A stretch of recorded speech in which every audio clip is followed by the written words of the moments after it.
गरुड़ पुराण हिंदू धर्म के ग्रंथों में एक अलग ही जगह रखता है। बाकी पुराण जहां देवी देवताओं या सृष्टि की रचना के बारे में बताते हैं, वहीं गरुड़ पुराण मृत्यु, मृत्यु के बाद और आत्मा की यात्रा के रहस्यों के बारे में बताता है।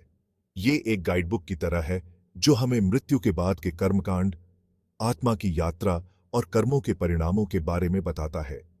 जीवन और मृत्यु के बाद के जीवन को समझने के लिए यह बहुत महत्वपूर्ण ग्रंथ है। भगवान विष्णु ने गरुड़, जो पक्षियों के राजा हैं, को गरुड़ पुराण सुनाया था। यह पुराण जीवन, मृत्यु और पुनर्जन्म के बीच के जटिल रिश्ते को समझाता है। इसमें बताया गया है कि मृत्यु के बाद आत्मा कैसे अलग अलग लोकों से गुजरती है और अंत में उसे मुक्ति कैसे मिलती है। यह हमें अच्छे कर्म करने और धार्मिक जीवन जीने के महत्व के बारे में भी बताता है, ताकि हमें अच्छा पुनर्जन्म मिले और हम जन्म और मृत्यु के चक्र से मुक्त हो सकें। हिंदू धर्म में इस ग्रंथ का बहुत महत्व है। ये उन लोगों को सांत्वना और मार्गदर्शन देता है जो मृत्यु के रहस्य को समझने की कोशिश कर रहे हैं।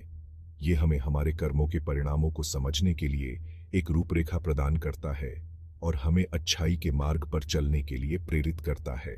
गरुड़ पुराण हमें याद दिलाता है कि मृत्यु अंत नहीं है, बल्कि एक परिवर्तन है, आत्मा की निरंतर यात्रा का एक पड़ाव है। ये ग्रंथ केवल रस्मों और मृत्यु के बाद के बारे में नहीं है, ये स्वयं को, आत्मा को समझने के बारे में है। ये चेतना की प्रकृति और सभी प्राणियों की परस्पर वर्बंडनहाइट पर गहन दार्शनिक अंतर्दृष्टि प्रदान करता है।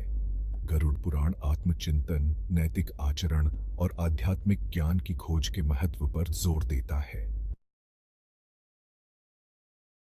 गरुड़ पुराण को बाकी पुराणों से अलग बनाता है मृत्यु और उसके बाद के बारे में इसका विस्तृत वर्णन। ये कर्म के जटिल कामों के बारे में बताता है और बताता है कि मृत्यु के बाद आत्मा को उसके कर्मों के हिसाब से अलग अलग नर्क और स्वर्ग मिलते हैं। ये वर्णन हमें सही काम करने के लिए प्रेरित करते हैं। उदाहरण के लिए गरुड़ पुराण नरक के बारे में बताता है, जहां आत्माओं को उनके द्वारा किए गए पापों के अनुसार अलग अलग दंड दिए जाते हैं। ये वर्णन हमें डराने के लिए नहीं है, बल्कि बुरे कामों से दूर रहने और अच्छाई की जिंदगी जीने के लिए प्रेरित करते हैं। पुराण इस बात पर जोर देता है कि नरक में सजा की गंभीरता और अवधि किए गए पापों की गंभीरता के समानुपाती होती है। इसके विपरीत गरुड़ पुराण स्वर्ग का भी वर्णन करता है, जहां धर्मी आत्माएं अपने अच्छे कर्मों का फल भोगती हैं और आनंद का अनुभव करती हैं।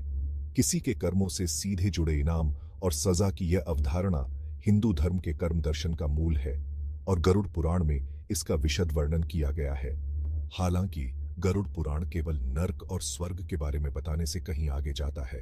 ये आत्मा के सार, आत्मान में तल्लीन हो जाता है। इसका वर्णन एक अविनाशी इकाई के रूप में करता है जो भौतिक शरीर से अलग है। आत्मा की अमरता की यह अवधारणा जीवन, मृत्यु और पुनर्जन्म पर पाठ की शिक्षाओं को समझने के लिए महत्वपूर्ण है।